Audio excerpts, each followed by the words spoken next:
Welcome to the Speak with People podcast. My name is Jason Raitz. I'll be your host, and this podcast exists to help you improve your communication skills. Whether you communicate one-on-one, to a team, from a stage, or from behind a screen, we know that when we improve our communication skills as leaders, it exponentially changes everything. It improves our relationships, it improves our leadership skills, and it improves our business skills. So let's get ready to dive into this next episode.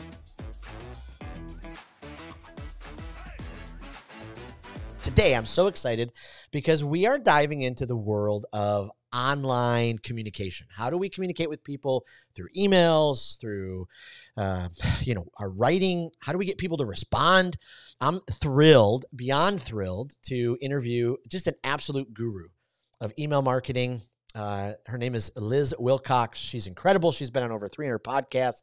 She was recently on the Pat Flynn show, which was awesome. And just a killer interview. I got to meet her in person last month, and her talk just really inspired me at a conference that I was at and kind of got me like moving to do some things. And so she'll share some of her expertise, how to engage with people. She's a seasoned marketer. I could go on, but I am just so excited to have Liz Wilcox on the podcast. Liz, welcome to the Speak with People podcast.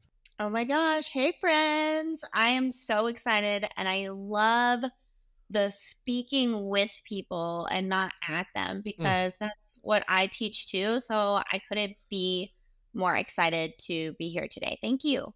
I love it. I love it. Sorry if this feels like a little bit much, but even that I've, signed on with your emails and I get them, you exemplify it so incredibly well. Just what you said about speaking with people. Like, I know we just met a month ago, only had a few conversations. Reading your emails, I'm like, I know Liz.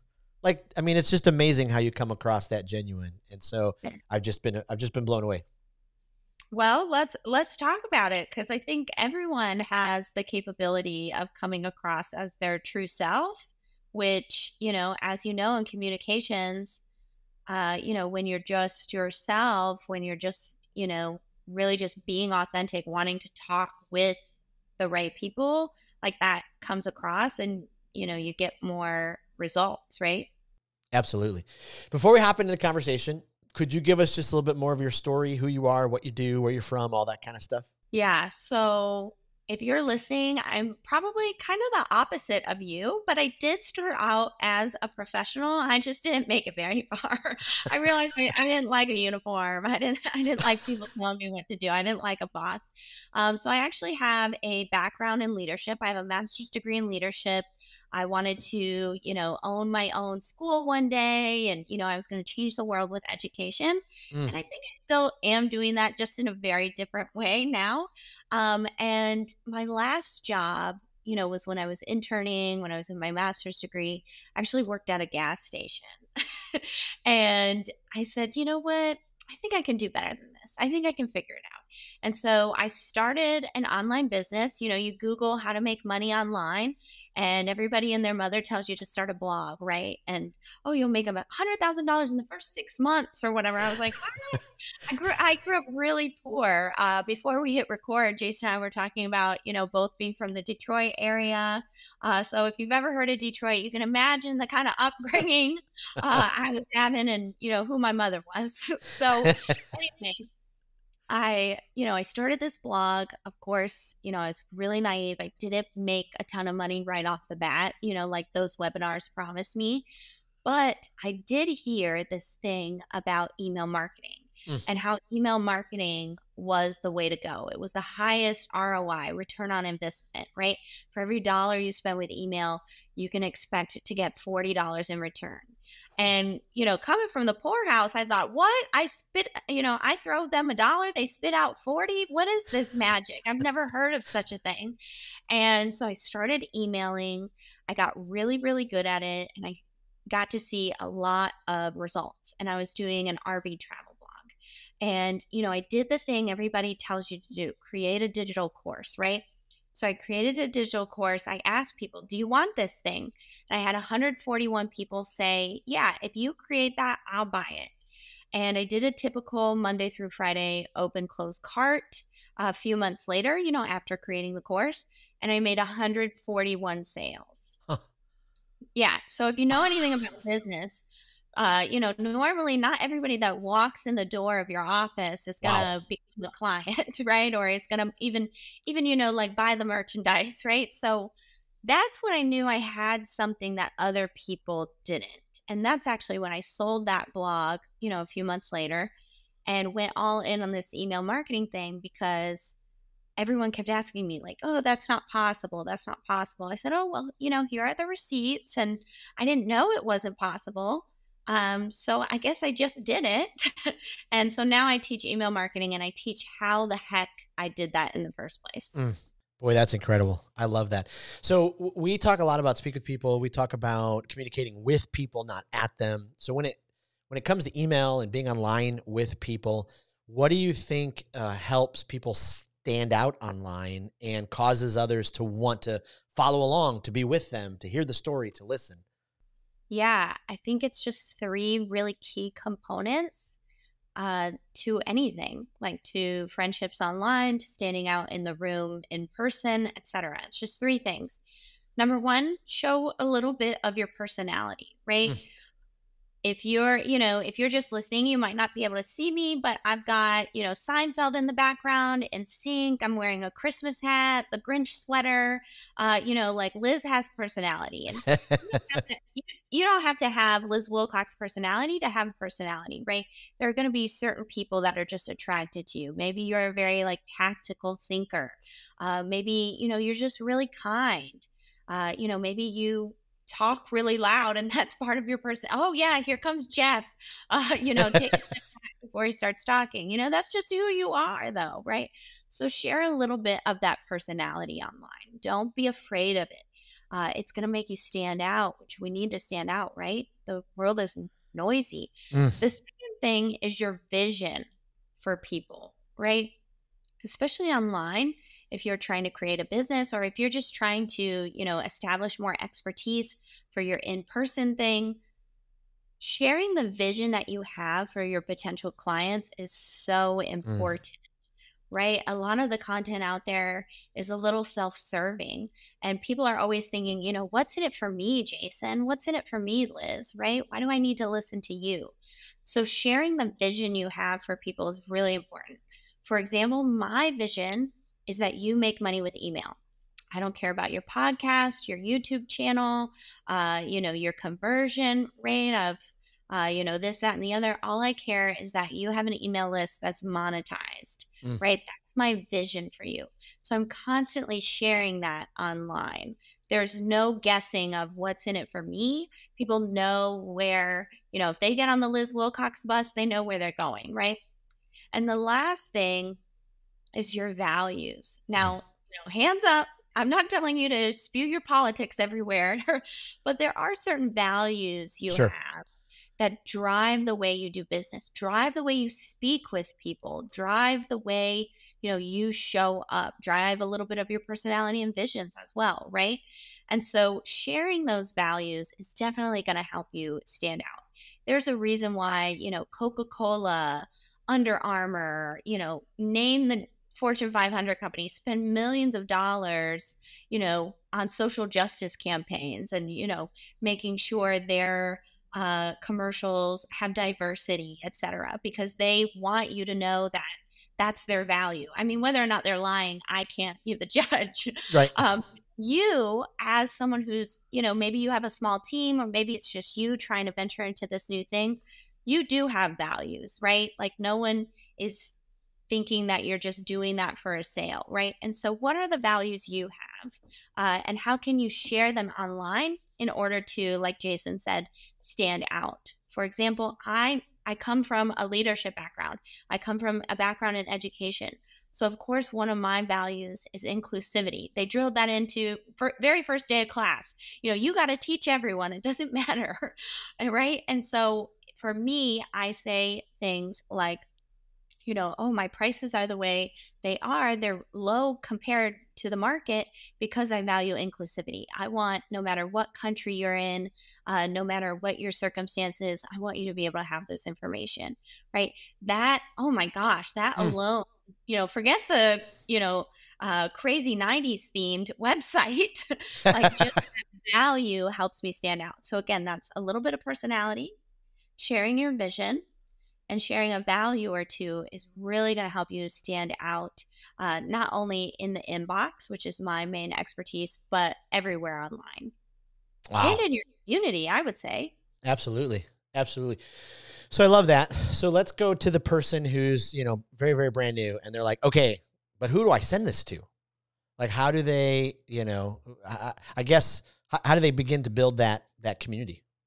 Yeah, there's a lot of different ways that you can start to build your email list and community. And I love that Jason's using those a little synonymously because I do too. I really believe you can build community from an email list. Your email list it's such a more intimate channel. Like we go to our email to solve problems, right?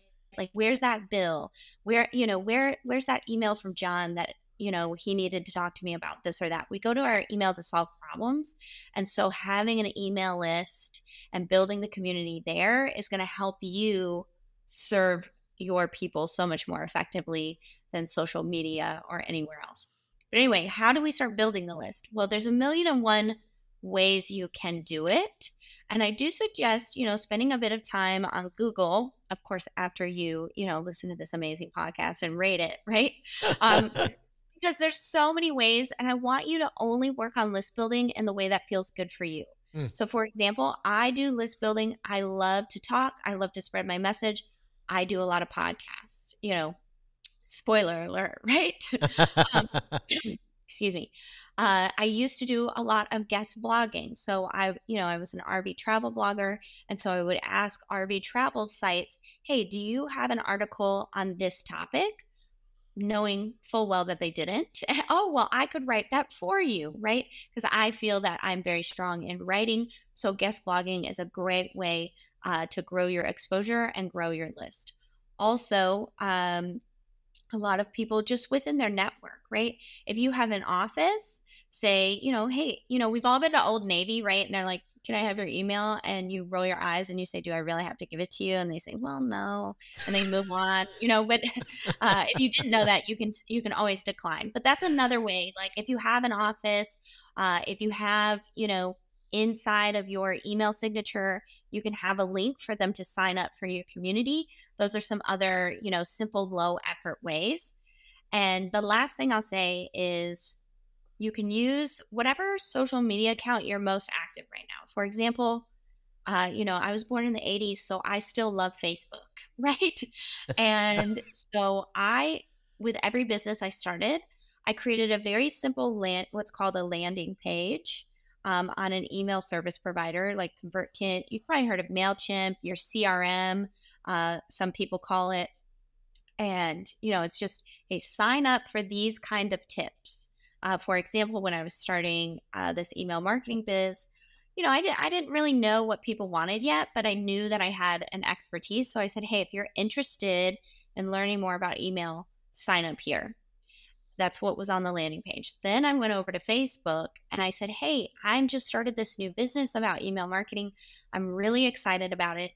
If you've been, wanting to pick my brain for the last few years, this is that equivalent.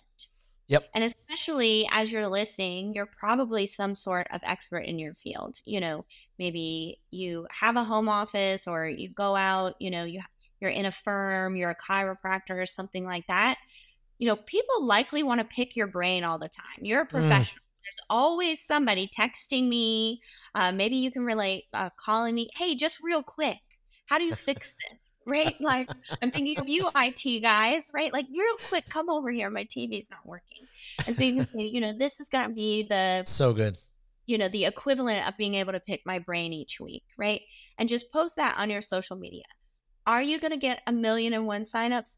Of course not, but it's going to get you going so that you can, like Jason and I just suggested, go over to Google, find more list building activities that feel really good for you. I already said the last thing, but I'll say one more thing. If you've already got a YouTube channel or something like that, like a podcast, always just be promoting your email list, right? You see ads in podcasts, you see ads on YouTube. put in an ad for your email list, for your landing page. Hey, do you pick my brain? I'm not running those sessions right now, but you can join the email list. Every week I give you additional ... right? So make ads for yourself. Sorry, I'm furiously writing notes as I'm trying to interview you as well, because this is such gold. I love those ideas.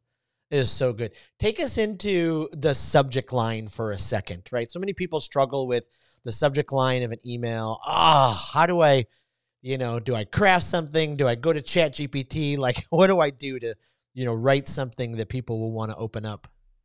Yeah. So something I teach is the email staircase. So first you have a follower, you get them on your email list, you turn them into a friend. And when you have a list full of friends, you can have a list full of customers. So follower, friend, customer, email staircase. So in regards to the subject line, just write it like you're writing to a friend. You might have 50 people on your email list. Maybe you've got a couple hundred. And when you write your emails, you're thinking, oh, how can I make this valuable to 200 people? Well, no, like let's make it valuable for that one guy, right? Like that one guy that always emails us, that one guy that's always commenting on our blog, that one guy that, I met at that Thanksgiving party and he just keeps texting me every 6 months asking me a question, right? That's who we're writing to, because chances are there's a lot of one guys on your list, right? There's a lot of Jasons out there. There's a lot of Justins, especially. And so when you write the subject line, it comes after the body of the email. So write your email first and then think, what's the gist of this thing, right? Like, what am I really trying to say here? And what if I was just writing this for that one guy? Right? Like, what would the subject be for Jason? If I was just writing Jason, I met him at a conference. He asked me this question about, oh, tell me more about that email staircase, right? And, I write an email really digging into like the components of that. What would the subject line be just for Jason? Maybe it would be, following up about the email staircase, right?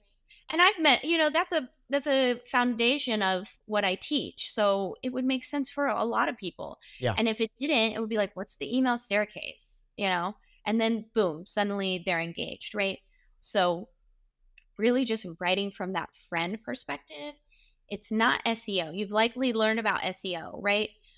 It's not that, right? We're not writing, and Jason, you're going to love this. Y'all listen up. We're not writing like to an algorithm. Like we're writing for our people, right? We're writing like we want to speak with people, right? We want them to open it. We want them to hear our words. We want to connect with them. And so thinking of it less of, oh, this has got to be, the 5 tips for whatever. Like, don't write to Google, like write to your people. And that's how you're really going to speak with them. Oh, that's so good. What do you suggest? Because we got a lot of business owners that listen, all different kind of businesses. They need to be sending, emails out to their community, their people. What do you suggest when it comes to the actual design of it? Are you more on one side? It's like, just keep it simple, don't worry about images and all that kind of stuff. Or are you on the other side that's like, fill it with images and links and, all that kind of stuff? Well, don't do the latter. Do not fill it with images and links. That's really not good for your deliverability. Meaning I call them the internet gods. The internet gods, if they see too many images, too many links, it's going to throw up a red flag, I don't watch football, but I know they'd be throwing up flags, right? and so that's the equivalent. If you put too much of that in your email, it's going to throw up a flag. It's going to make the internet gods, kind of look sideways at you. Like, why are you sending all these links? What's really going on here? And so depending on, again, your personality, your brand, your business, I'm not against pictures. I'm not against links. Of course, we want people to click on the links in our emails. But we do want to be a little conservative and just focus on, maybe a few things. I'm also not in agreement with the one email, one rule. Or I'm sorry, one email, one job rule. A lot of email marketers will say like it's one email, one job. But I find, variety is the spice of life. Mm. Some people on your list might want to talk about A, others might want to learn about B. And so having both links might work for you. So think about what your people need. Again, going back to that chiropractor, some people might have hip problems. Other people might, have plantar fasciitis. So you might want to put links to both of those, YouTube videos, right? Because depending on who's reading it, they're going to click on the right thing. And then I'm going to think maybe I don't have either of one of those things. So I'm going to hit reply and say, hey, you got anything for this like weird, shoulder blade thing that's going on? Like make that one next, right? Because I know you're creating content, you care about me. And then you can just email me back and say, why don't you just come in for a session? That sounds terrible. Like I'll make the video, but you need to come in right now, right? So as far as like images and what the design should look like, you want to have some brand recognition. So if a banner at the top feels good to you, definitely do that, especially if you have some, you're established in some way in your community or online already. That might help with the brand recognition of like, oh, who's Dr. Steve? I click on it. Oh yeah, I recognize that logo. That does help. But if you don't have anything like that, or you're just lazy like me, I do text only emails. Sometimes I put in an image. If I say, I went to this conference, I'll put a picture of myself at the conference. I also use GIFs, GIF. Some people say GIFs, because there's a lot of brand recognition that's showing my face in action. It also, if you are doing YouTube or something, you're making videos, podcasts, having a GIF to click over might increase engagement, right? It's like, oh, that's a moving picture. People love to click on moving pictures. We won't get into the psychology, but just know, like, if you're open to making GIFs, or if you have a YouTube video and you can create a GIF from that, those will work really, really well. Interesting. In general, just keep your design simple. Don't overthink it. Okay. Ooh, that's good. When it comes to selling in your emails, if you're sending a weekly email, so if your business is sending a weekly email to people, put some value in there, are you once a month, twice a month, every email? Are you adding hey, PS, by the way, there's this great resource you can pick up, or I've got a deal going on? Like, how often do you do those type of, sales moments? I sell in just about every single email. I firmly believe that products and services, they serve your people, right? The best way you can work with me is in X program, right? The best, just like I was joking about the chiropractor, right? Like, oh, I can make that video for you, but the best way I can help you is for you to actually come in, right? Like, we need 20 minutes together. We need it, 30 minutes, right? And so our products, our services are for serving. So we need to be selling often, thinking back to that one guy, the one guy might be ready today. The other guy might be ready tomorrow. Yep. So why wouldn't we offer it both days? I'll give you a little story of buying behavior. My sister and I, when it comes to buying gas, like putting gas in your car, and this is so relatable, right? Like, we have two very different behaviors. I drive an 89 Bronco. I need to get gas all the time. I will not be that lady on the side of the road. And also, I'm single. Like, I don't have anybody to call, right? Like, my mama don't live nowhere near me. And so I'm not going to be that lady on the side of the road that has to get towed like my Bronco. If you've never seen an 89 Bronco, Google it. They're huge. I'm not going to get that thing towed because I ran out of gas. Like, I won't be the laughing stock of that tow company that week, right? And so I get gas all the time. My sister, on the other hand, she drives a Jetta. She's got a boyfriend that lives with her. She's pushing it to the limit, like Kramer and Seinfeld. You guys remember that episode where he's like, I'm living on the edge. This is what a rush, right? He's pushing it, where that needle might break off in the car. That's my sister. But here's the thing. Whether you're like me or you're my sister, that gas station is always open, right? It's always on the corner. It's 24/7. You can pull right up. You don't even have to go inside to buy anymore, right? That's how you should think of your emails. That's how you should think of your business, right? whether you need to buy today or it takes you 6 months, right? Like, you don't know. Your customers are all different. People don't buy when you sell, they buy when they're ready. And so being, you being prepared for that is really why I want you to sell as much as you can. But that doesn't mean, every email is a sales email, right? We can Right. send out a newsletter about, this, that, or the other. And then I love what Jason mentioned earlier, like, P.S. when you're ready to work together, I have 2 openings. You can book a discovery call here. Whatever, like, very kind of low pressure, because again, you've got Liz and you've got Patricia on your email list, right? So Liz might be ready to pull up right now. Patricia, she's going to wait until she can't walk and she needs a wheelchair to come in your office, right? And so there's very 2 different kinds of people. So just a very kind of low pressure, P.S. when you're ready, here's how I can help you. Here's how we can work together. Oh, I love that. Here's what I offer, something like that in every email, like a footer. That's going to serve you really well and keep things really simple for you. Oof. So good. Do you boost, like when you post on Facebook, or you talked earlier about, one of the ways, to build your list, do a post on Facebook. Do you ever boost those kind of ads, or is it you just try to be as organic as possible, add as much value as you can for people? Yeah, for me and what I do, I believe organic is better. But if you have like a local office, ads, I'm not against ads for you. And that is a great way to list build. And it might be more low cost than trying to run an ad to get someone to like immediately book.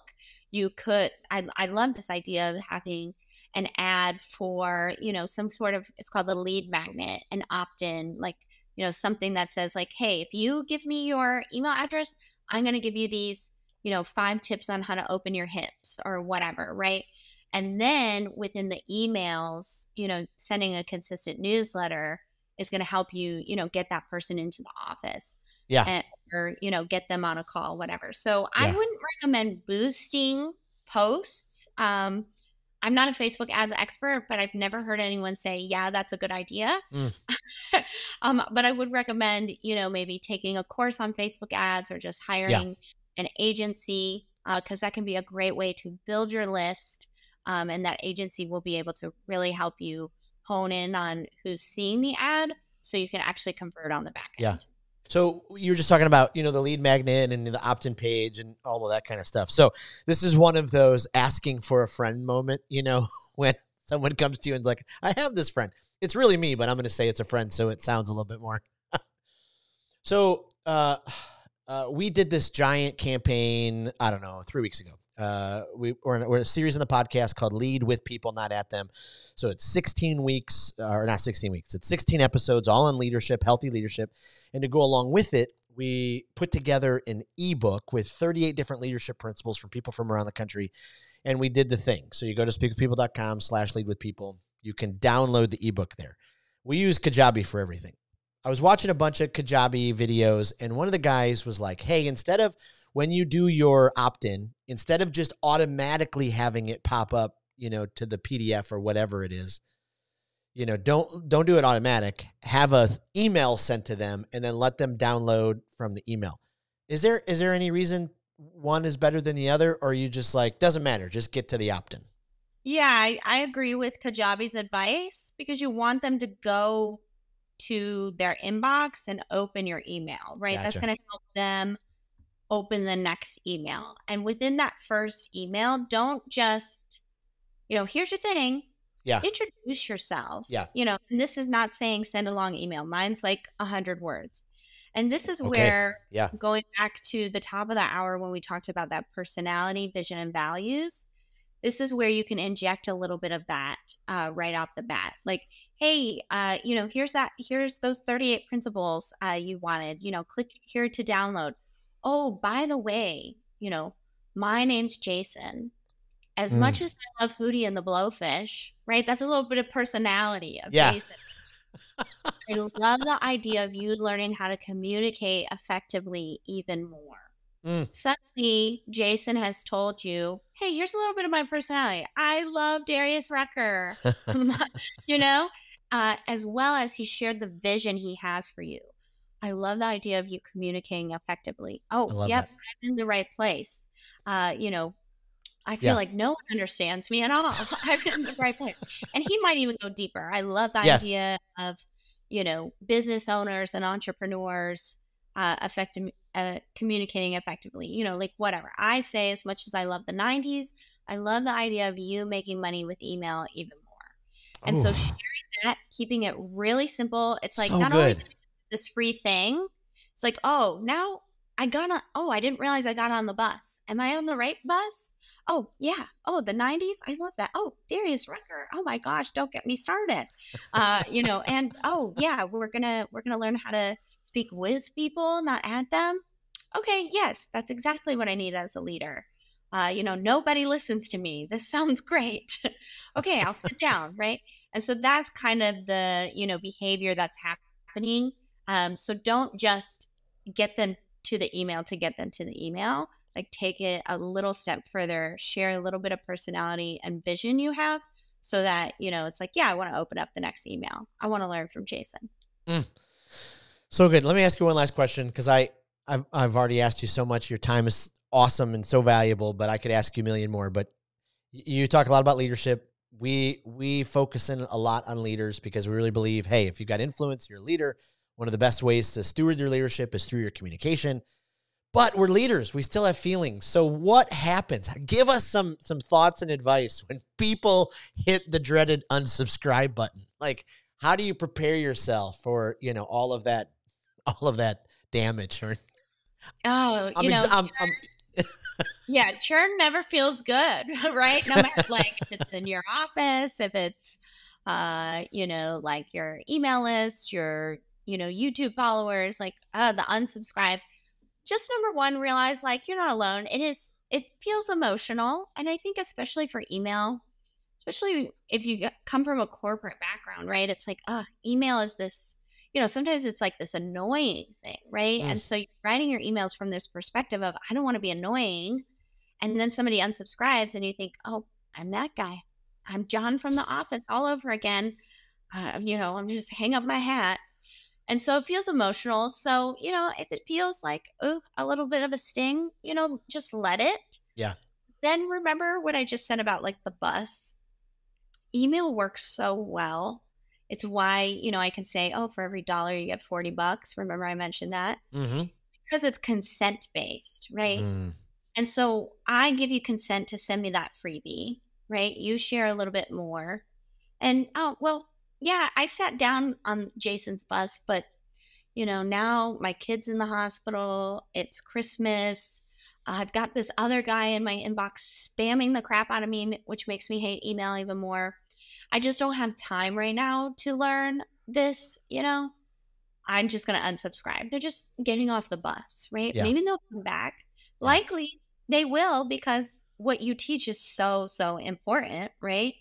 And so when you can think about it from that point, instead of like, oh, what did I say wrong?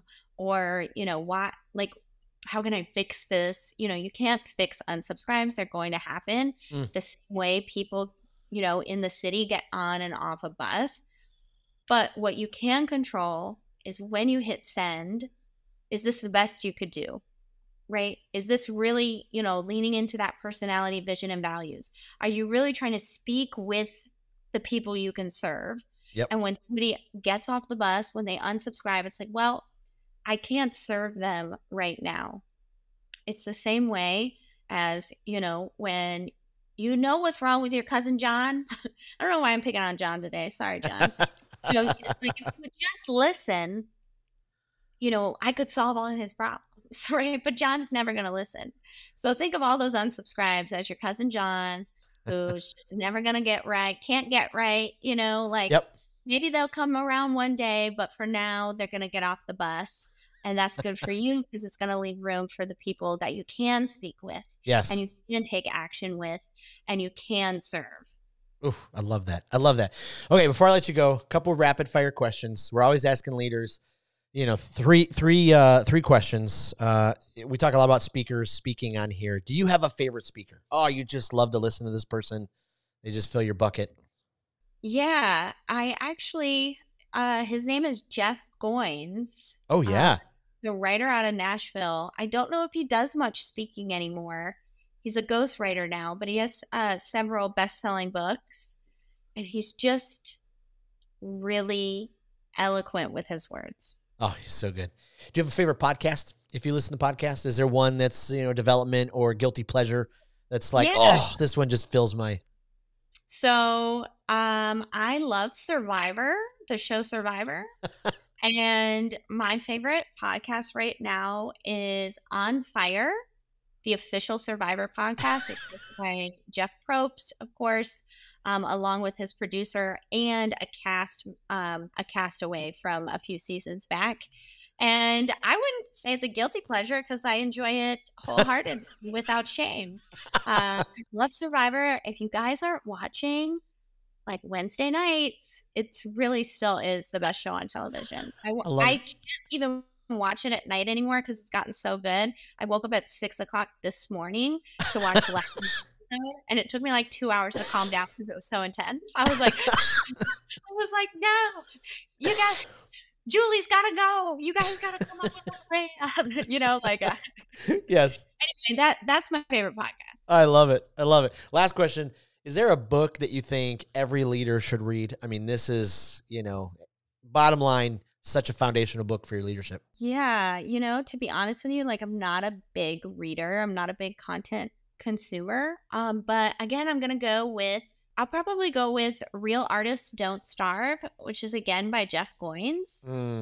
And it's just, it's not heavily leadership based, but it really talks about how in the modern world, there's no reason we should be broke. And I think sometimes as leaders, we tend to put other people first. Of course, that's why we got into leadership. We love to serve, right? We want to get behind our people and push them forward. But sometimes that leaves us exhausted and oftentimes broke. Right. And so Jeff, again, very eloquently talks about how, real artists don't starve. And I love it. Oh, so good. Where can we send people to find you online? We can link it in the show notes, put it in our Facebook group, all that kind of stuff. Yeah, so of course I'm an email marketer. I'd love for you to join my list. When you go directly to lizwilcox.com, there's a hot pink button in the corner. You can't miss it. It says free email swipes. You're going to get 3 newsletter examples to show you how to get people to click, how to get them to reply, and how to get people to buy. You're also going to get 52 subject lines because I know we talked about it, but I know it sucks. So you're going to get a year full of those. And then, of course, you're also going to get a welcome sequence, which we didn't get into today. But, what happens when somebody downloads your freebie? What do you say after? You're going to get all of that already written for you, plug and play type of thing. LizWilcox.com, hot pink button.